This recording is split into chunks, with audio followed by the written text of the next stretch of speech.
El sector Compromiso Frente Amplista que lidera Raúl Sendic presentó un documento sobre educación. En dicho documento se señala la necesidad de crear 2 tramos de enseñanza, un primer tramo para niños y adolescentes entre 3 y 14 años y un segundo tramo para aquellos que tienen entre 15 y 17 años. Además propone un plan especial para los jóvenes de menos de 30 años que abandonaron los estudios para que lo puedan culminar en un plazo de 10 años.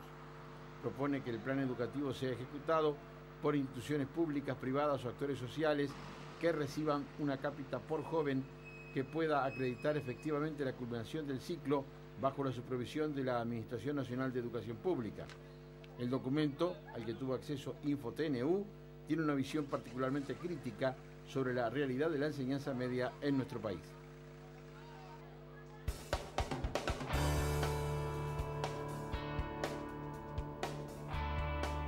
Muy buenos días y ya le damos la bienvenida a Raúl Sendic, un gusto recibirlo, tenerlo en esta mesa de trabajo.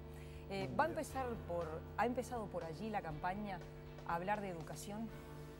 Bueno, en realidad nosotros hemos preparado una serie de propuestas que tienen que ver con la educación, con la infraestructura, con el desarrollo productivo, con la seguridad, y esos documentos empezamos a difundirlos en la campaña electoral, en línea con el planteo que ha hecho Tabaré Vázquez, que en realidad lo que ha hecho desde que inició la campaña ha sido lanzar una enorme cantidad de propuestas a futuro. O sea, estamos asistiendo por parte del Frente a una campaña que marca una diferencia importante con el resto de los partidos políticos, porque no es una campaña de agitación política, sino que es una campaña que está llena de propuestas. En línea con eso nosotros tenemos una serie de documentos elaborados que profundizan en los elementos programáticos del FA, y este es el primero que difundimos, el de educación. Teniendo en cuenta la importancia del tema, nos parecía importante que se difundiera cuanto antes cuáles son nuestras propuestas, que están alineadas con lo que se resolvió en el Congreso, que están alineadas con el planteo que viene haciendo Tabaré Vázquez, pero que toma en particular algunas propuestas que tienen que ver fundamentalmente con la educación media, que es donde estamos más preocupados y con mayores dificultades. A nosotros nos tiene preocupados el nivel de deserción estudiantil a nivel de secundaria, la pérdida de un porcentaje alto de jóvenes que abandonan los estudios y pasan a trabajar o pasan a desempeñar otra actividad, pero no completan los estudios. Entonces nos parece, y eso, analizado por los expertos que trabajaron en la propuesta, tiene que ver con el contenido de los programas, con la brecha, ese quiebre que hay entre la educación primaria y la educación secundaria. Por eso la necesidad de darle una continuidad al proceso, de hacer un proceso que sea más amigable con el propio estudiante, que no haya un quiebre tan fuerte entre la escuela y el liceo, entre un chiquilín que está acostumbrado a una maestra, que está acostumbrado a un determinado grupo, y de pronto va a un lugar mucho más despersonalizado, con una cantidad de profesores, con programas que son totalmente distintos. Entonces, por un lado, el seguimiento de los 50.000 muchachos que entran a educación secundaria por año aproximadamente, a los que se considera que en el análisis que se ha hecho, que hemos hecho, se podría hacer un seguimiento casi personalizado para evitar las bajas en ese proceso. Esos 15.000 de los 50, hay unos 15 que en el primer año prácticamente abandonan. Sí. Entonces hay que hacer un seguimiento personalizado de ellos para evitar eso. ¿Por qué cree que el gobierno del presidente José Mujica, del Frente Amplio, que ha planteado en particular el tema de la educación, no lo ha logrado, no lo ha visualizado? Bueno, se han hecho enormes esfuerzos y yo tengo mucha confianza en esta nueva dirección que tiene Codicen, y la experiencia que tiene la directora es importante, porque justamente viene de secundaria, en un lugar en el que estuvo trabajando hasta ahora, en un liceo, con una experiencia muy particular. Yo creo que es mucho lo que se hizo. Es muy grande la plantilla nueva, digamos, de estudiantes, o sea, cada vez son más, por suerte, los que se inscriben, los que llegan a nivel de secundaria. Se avanzó mucho, se avanzó en infraestructura, se avanzó en mejorar la atención y el seguimiento de los muchachos, en acompañar incluso en todo el programa previo a la universidad. Creo que se avanzó, pero queda mucho, el desafío es grande todavía por delante. Entonces, creo francamente que el énfasis tiene que estar ahí. A mí, personalmente, me gustaría que el próximo gobierno asuma algunos compromisos concretos en relación a la educación secundaria. Por ejemplo, el seguimiento de los estudiantes que entran a primer año para evitar, para poder disminuir la deserción estudiantil y llevarla a la deserción que es, digamos, que ocurre habitualmente en los países desarrollados, que anda en el orden del 20% aproximadamente. Si logramos bajar la deserción a un 20%, yo creo que para el próximo gobierno sería un éxito importante. Y el otro es ir al rescate, que está planteado en el documento, de los que abandonaron, de los que ya quedaron fuera del sistema educativo, en lo que se llama segunda oportunidad educativa, que es tratar de reintegrarlos al sistema educativo mediante programas no convencionales y a través de eso lograr que termine el ciclo educativo básico, como para que puedan insertarse mejor en la economía y en la sociedad. Han salido en esta campaña electoral propuestas sobre educación, por ejemplo, el caso del senador Jorge Larrañaga, precandidato nacionalista, que plantea 500 escuelas de tiempo completo.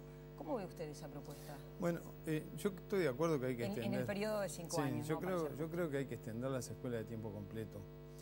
Pero es contradictorio el planteo que está haciendo la oposición en relación a este tema por lo siguiente. Nosotros hablamos de aumentar el presupuesto de la educación e inmediatamente la oposición sale a cuestionar ese planteo. Eso se resolvió en el Congreso del Frente Amplio y lo ha planteado con mucho énfasis Tabaré Vázquez. La oposición se opone a eso, o sea, no está de acuerdo con que hay que aumentar el presupuesto de la educación. Pero sin embargo hablan de más escuelas de tiempo completo. Y nosotros hay que hacer este razonamiento. Hoy hay 700 escuelas en el Uruguay que están funcionando en el mismo edificio.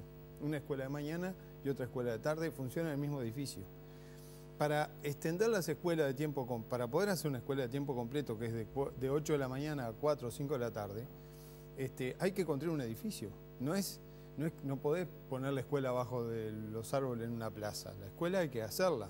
O sea, se necesita más presupuesto para la educación, para fortalecer la infraestructura y hay que tener claro que cada vez que se hable de una escuela de tiempo completo, en esta situación que tenemos de escuelas que comparten el mismo edificio, estamos hablando de construcción de infraestructura fuerte, de costos altos y de inversión importante para eso. Yo creo que la escuela de tiempo completo es una necesidad y nosotros mismos en el documento hablamos de la necesidad de extender este régimen tanto de tiempo completo como de tiempo extendido, que son una muy buena experiencia y que la sociedad lo necesita, que complemente la currícula habitual que tenemos en primaria con educación física, con música, con otras, con idiomas, con deportes, o sea que pueda combinar otras actividades adentro mismo de la escuela,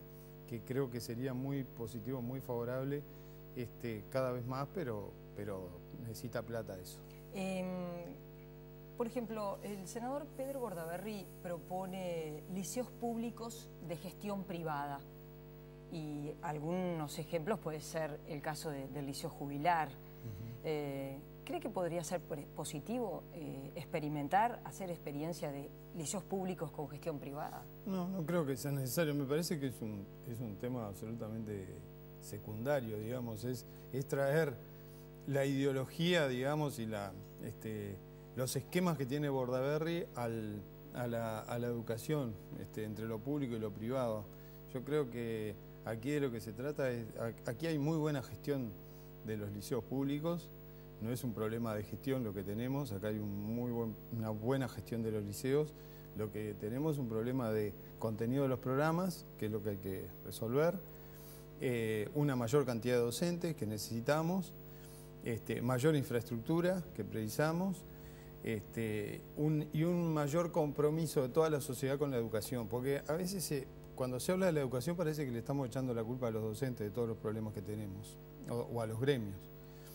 Y yo creo que acá el problema que tenemos con la educación es una responsabilidad compartida de toda la sociedad, del gobierno, de las instituciones, de los docentes y de los padres, de toda la sociedad, que tenemos que comprometernos con más y mejor educación. De eso se trata, de cómo hacemos para que el Uruguay tenga más y mejor educación, y tiene que ser un compromiso del conjunto de la sociedad. Claro, pero usted dice no es un problema de gestión, pero hay un problema de gestión. El viernes el invitado era José Olivera de FENAP, es la gremial de profesores de secundaria, y él contaba la falta de horas asignadas, el error de la gestión de secundaria a la hora de asignar las horas, que lleva a que haya liceos que hoy, a una semana de haber empezado los cursos, hay estudiantes que van 2 horas, las otras 2 horas no tienen profesor. Pero no es culpa de la gestión del liceo, es culpa de las autoridades. Acá hay un problema de que la forma de asignación de horas, porque yo creo que tenemos que ir a que cada liceo tenga un staff de docentes y un cuerpo docente comprometido con la gestión de ese liceo, y no anden todos los años cambiando de liceo y eligiendo horas en distintos lugares. Porque pasa eso, mis hijos también estuvieron en secundaria hasta hace poco, estaban en el Bauzá, en general funcionaba muy bien, pero al principio de año siempre había clases colgadas porque había docentes que se anotaban en varios lugares y terminaban eligiendo otro liceo y dejaban colgada una clase en este lugar. Entonces, creo que es un problema de cómo se asignan los cuerpos docentes de cada liceo, de cada lugar, que no es un problema ni público ni privado, es un problema de que cada liceo debería tener un cuerpo docente comprometido con su gestión, con sus resultados, con el seguimiento de cada uno de los estudiantes que hay allí, con la pérdida de estudiantes que puede haber. Entonces, creo, con la matrícula, con que asegurar que cada vez haya más estudiantes en las aulas y que las aulas todos los días tengan clase. Entonces, creo que se trata de eso. Eso no lo resuelve un privado, lo resuelve un mayor compromiso de las autoridades y una mejor organización de parte de las autoridades para que los que están en el frente de batalla, que son los que están en el liceo, los docentes, tengan los problemas resueltos y no tengan que estar ocupándose de qué hacen los chiquilines cuando no viene el docente, cuando hay clases que no tienen profesor. En fin. Le cambio de tema para traerlo a un tema de estas horas. En el Frente Amplio se está debatiendo qué hacer con la ley de responsabilidad penal empresarial. El senador Rodolfo Noboa dijo, yo no la voy a votar así. Del Frente Libertador se dice, no, la vamos a votar, pero hasta último momento vamos a negociar porque la queremos modificar. ¿Usted tiene una posición al respecto? Sí, yo creo que, primero, yo estoy de acuerdo con que exista esta ley, porque nosotros necesitamos fortalecer la seguridad en el trabajo en el Uruguay, y fortalecer la seguridad del trabajo es compartir responsabilidades. Y acá las responsabilidades tienen que ser compartidas entre el trabajador, el empleado y el empleador. Creo que la responsabilidad tiene que ser compartida. Hasta ahora siempre la responsabilidad fue del lado del empleado, de si él se aseguraba o no, si él cumplía las reglas o no, y ahora se está yendo a una exigencia mayor a los empleadores. Esto no tiene que ver solo con la construcción, estamos hablando porque a veces parece que estamos haciendo una ley que tiene que ver solo con la construcción. En realidad es una ley que abarca a todo el sector del trabajo en el Uruguay, que tiene que ver con las forestales, con el trabajo agrícola, con muchos lugares donde con el puerto, con actividades con la refinería, con actividades industriales en el Uruguay que son muy importantes y que muchas veces exponen, digamos, la vida de los trabajadores en forma habitual, digamos. O sea que estoy de acuerdo con la ley. Si hay que hacerle modificaciones, y puede ser que haya que hacerle modificaciones para que la ley se apruebe y para que la ley no tenga retroceso, o sea, para que después no pueda ser objetada por inconstitucional, yo estoy de acuerdo también que se haga, que se discutan las modificaciones, que se discutan internamente en el Frente Amplio, porque acá no hay unos más serios y unos más irresponsables, sino que acá estamos todos a favor de que la ley se apruebe y que se apruebe de la mejor manera posible. En ese sentido el Frente Amplio está todo unido, no hay que unos estén de un lado y otros estén del otro. Y unos estén más cerca o más lejos de los trabajadores, o otros estén más cerca o más lejos de los empresarios. Acá estamos todos procurando que la ley salga de la mejor manera posible, y nosotros estamos a favor de que se hagan algunas modificaciones a la ley para que la ley se pueda aprobar cuanto antes y para que la ley no tenga retroceso. Raúl Sendic, gracias por haber venido esta mañana. Volvemos a conversar en cualquier momento.